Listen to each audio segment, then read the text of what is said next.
So Hanukkah, what is it all about? So as we discussed also in previous holidays, we said that in the Jewish tradition, the different holidays, it's called Chagim, and the word Chag in Hebrew, it goes around in circle, because when do we have Chagim? Whenever something happened in our history, and a special light, special essence came into being, but it wasn't just one thing. Only if it comes again and again every year during this time, so make a holiday out of it, and each holiday has a specific meaning, essence, some spiritual gift it has for us, and there are specific things that we can do to get that gift, because if we don't know what's happening and what can we do to get it, so it just goes just above our heads and not even notice it.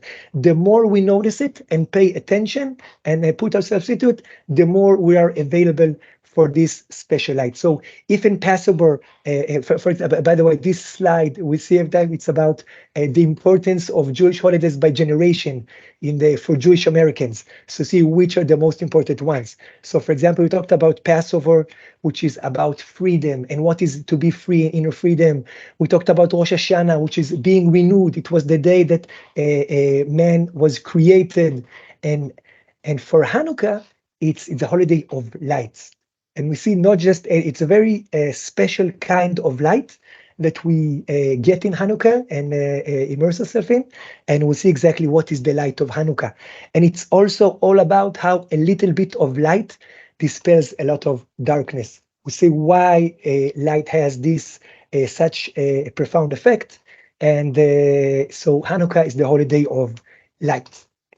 So what initially happened in Hanukkah? Why are we celebrating this time? So actually in Hanukkah, we had not one, but two miracles, okay? When we say the blessings for the candles, there are two blessings. On the first night, we have three. By the way, on the last slide, I put you the blessings if you want. So the second one is for the miracles, שעשה ניסים לאבותינו בימים ובזמן הזה in Hebrew, who perform miracles for our ancestors, for our forefathers, in those days at this time. So we had more than one miracle. It was in those days, okay, we see it was about almost 2,000 years ago, at this time, exactly on this time of the year. So again, every year it comes again. So what were the miracles? We'll go into it, but first, a little bit of historical context. When did all this happen? So if you go back 1500 BC, Jacob family went out of Israel into Egypt, where Joseph was there, and we became slaves. And then eventually, after about 200 years exodus, we went out for Egypt, returned to Israel. We built the first temple. It was 1000 BC. First temple, a great temple by King Solomon, but then the Babylonians came and destroyed the first temple and exiled us to Babylon. Now, during this exile, this is where Purim was. We're going to encounter Purim very soon. So the whole story of Purim happened during this exile. By the way, most of the holidays in the Jewish tradition are for the Torah. For example, Passover and Shavuot and Rosh Hashanah, it's all written in the Torah that exactly when do they occur and what we do in them. But two holidays were after that. They were later and added by the Jewish leaders. So one of them was Purim and the other one is Hanukkah, because something great happens and this light comes, they notice it comes again every year. So we had new holidays, Purim and Hanukkah. So after Purim, we came back and built the second temple, and this is where Hanukkah happened. Okay, we had the second temple, and it was during the time of the Greek Empire, and they ruled here Israel also, and they didn't want to destroy the temple, they didn't want to kill us, but they wanted to bring their culture, the Greek culture of their own gods and their own beliefs into the Jewish tradition, and to obliterate the spiritual faith of Judaism. And this is what caused the occurrences, the revolt, we'll talk about it, of Hanukkah. So was the time of this temple. And we see that the one who fought them were actually the priests. They became soldiers to fight them. After that, the Romans came and they did destroy the temple and send us to another exile that we came back only after 2,000 years almost to Israel. So this is the context, and Hanukkah happens here during the time of the second temple. So we had two miracles. The first one is the victory of the Hashmonaim. Hashmonaim, they're also called Maccabim. Hashmonaim, this is a family of priests, and they actually won over the great Greek army, the few and the weak versus the many and the strong. Because this was a huge army with elephants and very trained and equipped, and they just said, we have to fight them, we have to do what we can, and went out with their entire, they're willing to sacrifice themselves for this cause, and actually won. In the end of this presentation, you have a few links. One of them describing all the occurrences, exactly how was actually the war and the different fights, and it's in Hebrew, but it's I hope you can follow that also. It's very nice also to watch with the children. They made it very nicely with clips from movies and things like that. So you have it at the end. So what caused this revolt? What did they do? The Greek Hellenistic king called Antiochus IV, he outlawed Judaism, okay, and he banned many of the basic practices. It's not allowed to learn Torah, it's not allowed to keep the Shabbat, it's not allowed to circumcise. Many things are not allowed, and other things he made them you have to do, and if you broke it, they kill you. And he ordered to build an altar to their god Zeus inside the Jewish temple and sacrifice pigs, horrible things. And a Jewish priest called Matityahu and his 5 sons, they said, we have to go against this, because many Jews went with them. Okay, they called Mityavnim that went. There's okay, we can become Greek. They actually they look so powerful, so strong, so beautiful, so smart. Let's be Greeks. But they said no, we have to stand with Judaism, and it will prevail. And they went and fought the mighty Greek army and actually won. So this was actually a miraculous victory. Okay, so this was the first miracle. The second miracle, it's the miracle of oil.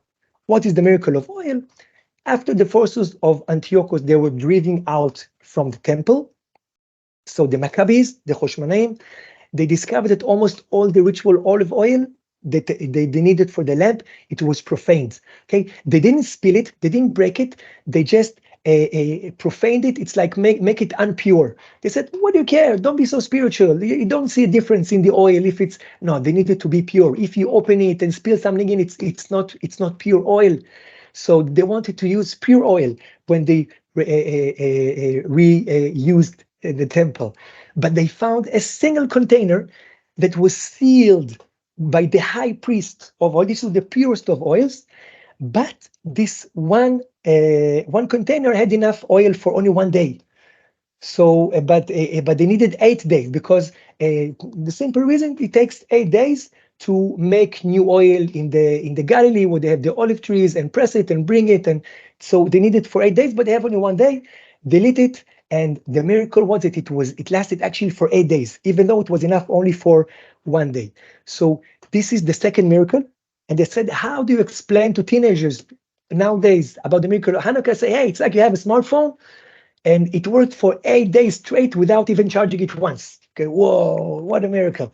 Okay, so it's pretty much the same. You had for 1 day and it lasted for 8 days. So this is why the main ritual of Hanukkah is lighting the Hanukkiah.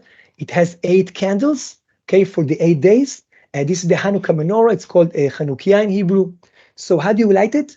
1 candle on the first day, 2 candles on the second, 3 on the third. By the way, how do you put the candles? If it's facing me now, the Hanukkiah, so always you start from the right, the candles. On the first day you have this one, second you add another one, third you add another one. So always the rightmost candle is the first one. But when you actually light it, you light from the left to right. You start with this one and go to the right. So this is just according to Kabbalah, how you put the candles and how you light them. But either way, each day we add another candles until on the last day of Hanukkah, we have a full Hanukkiah with 8 candles full of light. By the way, note, the Hanukkiah has 8 and the menorah in the temple, okay, it had 7 branches. Okay, so in the Hanukkiah, it's not exactly like the menorah in the temple, they resemble, but here we had 7, and here in Hanukkah we have 8 candles, and the middle one it's just for lighting them. It's not mandatory, just for lighting the 8 candles. Okay, so for this miracle of oil, first of all, we light the Hanukkiah, and also big tradition in Hanukkah to eat oil-fried foods to signify and remember the miracle of oil, to celebrate it. So you have the Hanukkah donuts called Sufganiot. You have potato latkes, it's called levivot. It's all fried in oil. You have spinach. Okay, it's very yummy, and so on. And here you have it also in the end, funny sketch about this eating sufganiot, how it makes you fat, but it's really, really funny, again in Hebrew, but I hope you can enjoy it also. You have enough Hebrew. So apparently, the first miracle of winning this impossible war is far greater and more impressive miracle. Okay, it's like having a soccer team from I don't know, a school beating the Brazil team, the Brazilian team in soccer. Okay, whoa, it's impossible. How can they beat them? But they beat them. And the candles, okay, so they light. If you come like on the 4th day, you just see candles lighting. You don't even see, where's the miracle here? I don't see a miracle. Yeah, there's a miracle. It's hidden. It's spiritual. So the Jewish tradition chose to note and to glorify and emphasize the miracle of oil, which is much more subtle, hidden, and spiritual, and not the win of the war. Why? Because this is also the core of Hanukkah and the war between Greek culture and Jewish culture. So what is the root of the war of these two cultures? So Greek culture, also at the core of our Western culture today, emphasizes materialism and externality. Okay, how it looks on the outside, and my body, my physique, and I want to enjoy me and things like that. So they glorify the human body and the strength. Okay, they have sports and all the words, athletics, gymnastics, Olympics. They all originate from the Greek language. Okay, Olympics comes from the word Olympus, which is the highest mountain in Greece, and it was the home of the gods. So this is what makes us godly, how we are, our physics, and how strong we are, how fast we are. Okay, this is the most important things for human to become more godly-like. So, and also in the Hebrew word for Greece is Yavan. Okay, so these are the letters, and the same letters also spell the word noi, which is external beauty. Okay, so this is also at the core of the Greek culture. And just one note, in Hebrew, it's something that we have in Hebrew, that words with the same letters are often related and share a common meaning. So Yavan meaning noi, it says that it's connected. It's about external beauty. Okay, so I'll have it a bit more after. So in Judaism, you have a lot of things like that, like to show the inner meaning. They show you how things are related and how it's sometimes subtle and hidden, but it's there. So this is about this. So external beauty, physics, pleasures of the body and the flesh, eat and drink, for tomorrow we will die. Sentences like this, and even philosophy and science. It glorifies the human mind and how smart we are and how deep we are. Okay, and on our own understanding. So for the basic question of what is real, what is this reality, what is real? So Greek culture says the material realm, matter. This is what is real. Okay, what I can sense, what I can taste, what I can feel, this is real. Okay, and note, for example, again, the letters of the word Greece, in Hebrew it's Yavan. Hebrew is right to left, so you have Yud, Vav, Nun. Note how it descends downward. You have this one, and then further down, goes deep down into the material realm. Okay, so even Morpheus in the movie Matrix challenges these perceptions of reality and says to Neo, "What is real? How do you define real? If you're talking about what you can feel, what you can smell, what you can taste, okay, it's just electrical signals interpreted by your brain. There's no physical reality out there. Our brains interpret it. What is actually out there? What is reality? You cannot know from your senses. You need something else to perceive that. So the Jewish culture says, what is real? Spirits, not matter. Okay, actually, what you don't see, what you can't understand, not what you feel and touch and see and taste. Spirit is real. And for what is matter, even according to science, all of matter is made out of atoms. And what are atoms made of? 99.999, like space, empty space. Okay, so like it's even matter. Okay, it's just empty space. You can say spirit. So all of the matter of all of the world, it's nothing but a thin layer on top of a spiritual reality, just hiding the fact that there is no spoon. Okay, so the reality is actually a spiritual existence manifesting to us as a very material reality. So in this manner, when you look at it like this, matter is an illusion and spirit is the reality, even though you don't see it with your regular perception.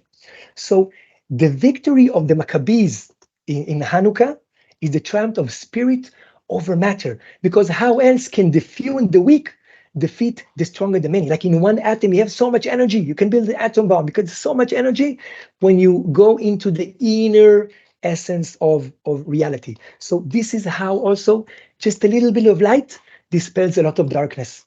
Okay, because there is no darkness. Darkness is just the absence of light.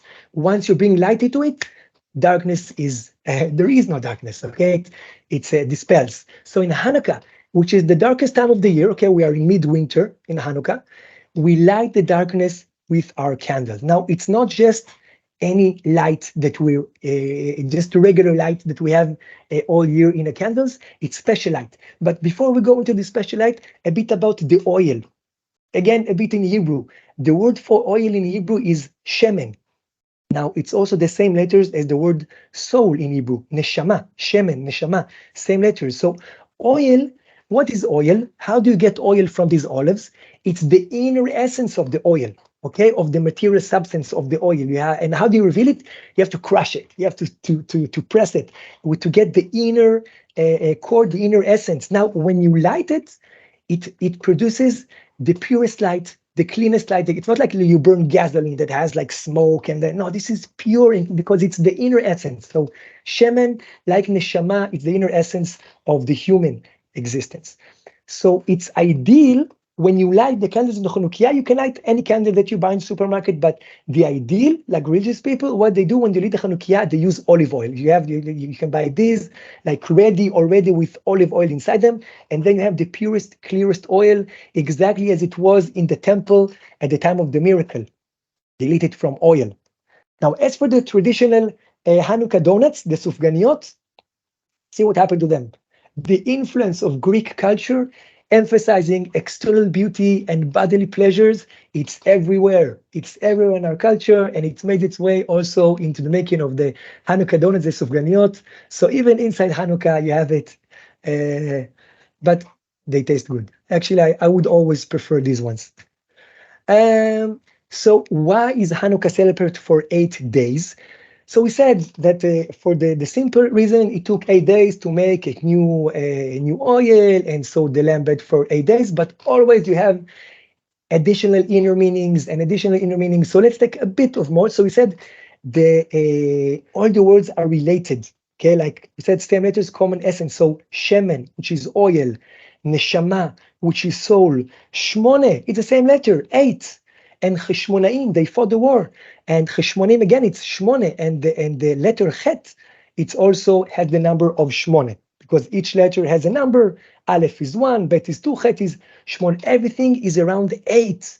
But what does 8 represent in the Jewish tradition, the Kabbalah? So to understand 8, let's talk a bit about 7, and this will lead us to 8.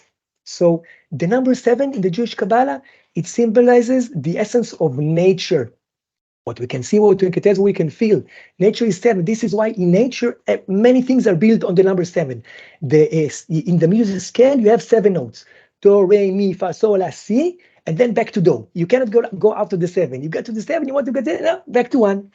Okay, so, and in the human senses, in the human face, we have 7 openings for the sense. We have 2 eyes, 2 ears, 2 nostrils, 1 mouth, okay, to taste. So again, 7 openings, and 7 colors of the rainbow. Okay, you have it everywhere. So in the Kabbalah, you have the tree of life, and it has the 10 sphere. This is like a diagram of the divine structure of the universe according to Kabbalah. And the lower 7 sephirot, you have the different spheres and how they're connected. The lower 7 are for this realm, this reality. So this is 7. This is why everything is built on 7. So if 7 is this world, this nature, this reality, hateva, like nature, number 8 represents one level above nature, which is infinity. Okay, you don't have an infinity in nature. Everything dies, everything comes to an end, everything. But infinity, it's number 8. You know, note the number, the symbol for infinity. It's the number 8. So we light 8 candles in Hanukkiah, adding more and more light every day. One more candle until. And when do we stop? We don't actually stop because 8 is infinity. So you go until infinity. So 8, the last day, it's infinity. So what is the light of Hanukkah? It's not just regular light that we get from the candles of Hanukkah, like we light candles on every other day. What was the first thing that began creation according to the Jewish tradition in the story of Genesis? It was lights. God said, let there be light, and there was light. Now, it's not the light that we have in the morning because the sun was created on the 4th day. It was a spiritual light. Now, according to the tradition, this initial light was so powerful, God decided to conceal it, to hide it, preserving it for the righteous in some future time. Okay, it was hidden, concealed. Okay, hidden since the day the world was created. Ganuz miyomad yad bre alma. So this is called the hidden light, on Hebrew, Ora Ganuz. The Ora Ganuz, it's the hidden lights. Now, it's shown again on the 6th day of creation, okay, in honor for the creation of humankind. God took it out again, and it was shining for exactly 36 hours before it was hidden again. Okay, so this is the hidden light. It was hidden once, hidden twice, lit only for 36 hours. Now, how many candles in total do we light in Hanukkah? 36 candles. Okay, 1 in the first day, 2 in the second, 3 on the third, and you add them up, it's 36 candles. Why? Because this is the light of the Hanukkiah. This is the light of Hanukkah. It's the primordial light of creation. It's revealed in Hanukkah, and it shines through the candlelight of the Hanukkiah. This is why the single most important thing in Hanukkah, if you want to get this light, it's like for the first 30 minutes, especially after you light the Hanukkiah, just let yourself immerse in this light and just receive. It's a great blessing to get this light from the Hanukkiah. It's Ora Ganuz. It's the hidden light of creation. It's a very special light. So just let yourself immerse in it. This is a great blessing of Hanukkah. 2 more small things about Hanukkah. One more, it's Tikkun Hod, the sphere of Hod. It's about, Hod is Hodaya in Hebrew, about giving thanks, seeing the good and the light in our lives, and giving thanks and praise, because every time we have the good and we have the not so good. So we can be like this cup. Hey, I'm half full. Yay, this is great. And or this one, oh, I'm half empty. This is really bad. Okay, so see the good, see the light, and give thanks for it. It will grow. Okay, and see the miracles in the ordinary. Like we said, the miracle, sometimes you don't even note the miracles. Okay, like the candles that you don't even, it's the, well, candles are lighting. See the miracles in the ordinary. Last thing is about the dreidel, sevivon. This is also a great thing, a symbol of Hanukkah. Why? Because it was forbidden to learn Torah. If they caught you learning Torah, they would kill you. So what they do, they would learn Torah in secret and with the scrolls, and they would hold these dreidels. And if Greek soldiers approached, they took out these dreidels and do like they play, because it's like a game for gambling. Okay, so people still play this today. So on the Sevivon, you have like 4 sides, different letters on each side. It spells Nes Gadol Haya Sham, like a great miracle happened there. Nun, Gimel, Hey, Shin, the letters in Hebrew. And when we came back to Israel for the state of Israel, they changed in Israel, instead of Shin, Sham there, they changed it to Pei, that a great miracle happened here. Es Gadol Haya Po. So originally it was the letter Shin. So this is the dreidel that you can play, and still you can play like you have a central pot and you spin the sevivon, and if you get nun, you do nothing. If you get gimel, you take everything in the pot. If you take hey, you take half of the pot. If you get shin or peh, you put in from your from your pennies or whatever you play. So you can still play the dreidel game. And one last thing about the dreidel, we said that Purim and Hanukkah are related, but they're also different. Why? I don't know how much you know about the story of Purim, but there was a great, almost annihilation of the Jewish people, and both the Hanukkah, the Purim Gregor and the Sedivon, they spin. They tell us a tale of astounding turn of events. Everything was bad and like no solution apparent in sight, and then everything turned. But the difference in Hanukkah, it was top down. Miracles from above, miraculously winning the Greek army, miraculously the light was lighting for 8 days. So this is why it's the hand of God at work. And Purim, it's bottom up. In the scroll of Purim, God is not mentioned. Everything is the acts of the characters in the story of Mordechai and Esther, what they did, how they said, and there's so in this one in Purim, it's from the bottom. Okay, we do it, the people do it, and God is hidden. In Hanukkah, it's top down because God did it. And also in Hanukkah, it was spiritual obliteration. The danger was so. So the rule is, if you have spiritual danger, you have to act physically. They went out and fight. In Purim, they didn't care about spiritual. They wanted to kill everyone in one day. Kill everyone. They don't care. So there it was a spiritual act. What Mordechai did, how they gathered the people and started teaching Torah to children and fast and things like that. And this is what helped bring the turn of events. So this is it for me. Almost out of time. You have links here, friendly movie in Hebrew, so it's on Hebrew, about the story of Hanukkah. Really nice. You can watch with children also. This is a funny sketch about the Sufganiot, and this is an excerpt is missing here from a Kabbalah lesson with, again, a bit about what I talked and a bit elaborate, and also guidelines about how to light the Hanukkiah. You can see it there, and here you have also the blessings when you light the Hanukkiah. Okay, so you put the candles from right to left, you light them from left to right. You have two blessings. This is the first one for the candles, Ner Shel Chanukah. Second one for the miracle, She'asa Nisim L'Avotenu. The third one you say for the first time, like on the first night or the first time you light the candles, Shehecheyanu. Okay, let's say that brought us, that has sustained us and enabled us and brought us to this time, this season. So this is it for me. If you have questions, I'll be happy to answer. Thank you. Thanks so much. Very interesting. Yeah. Thank you, Eran. Eran, thank you for your time. We are very appreciated. Galia, thank you for setting this up. And if someone has questions, going once, going twice. So happy Hanukkah, everyone. Happy Hanukkah, everyone. Happy And thank Light the you. candles. Hanukkah. Enjoy the time with the Sameach. family. Eat Sufganiot. Chag Sameach. Be joyful. Thank you. And I wish you you. all the blessings. Thanks so Bye-bye. much. Bye-bye. Thanks, everybody. Bye-bye. Bye. Chag Sameach.